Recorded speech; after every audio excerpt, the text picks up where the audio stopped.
Indonesian President Joko Widodo is leaving Seoul today after spending 3 days here in South Korea.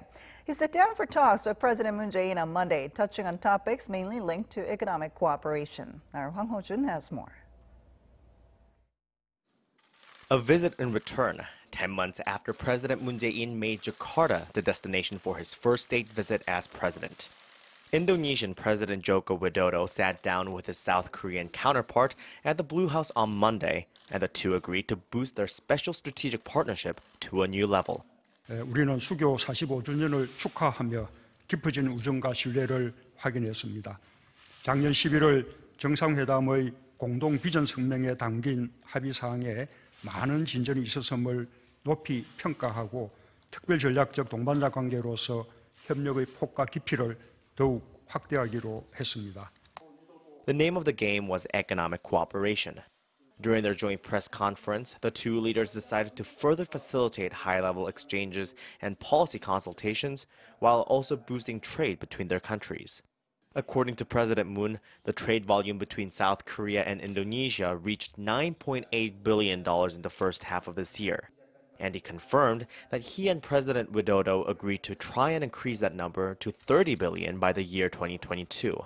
They also agreed to expand bilateral cooperation in areas such as digital startups, using information and communication technology, while continuing cooperation in the infrastructure and clean energy sectors. Accordingly, the leaders witnessed the signing of MOUs for the two countries in sectors including immigration control, economy, maritime security, and research on industrial innovation. The Blue House confirmed that President Moon also briefed his Indonesian counterpart on the recent situation on the Korean peninsula and asked him for Indonesia's continued support and cooperation for denuclearization and the establishment of permanent peace. Throughout the day, President Moon made it clear that Indonesia is one of South Korea's key partners. For the first time in Korea's modern history, South Korea's first couple greeted the Indonesian first couple with a special ceremony at Changdeokgung Palace on Monday morning. One of the 5 grand palaces in Seoul and also a registered World Heritage Site, Changdeokgung is known as a place where the kings of the Joseon dynasty would discuss state affairs with their officials and would receive foreign envoys.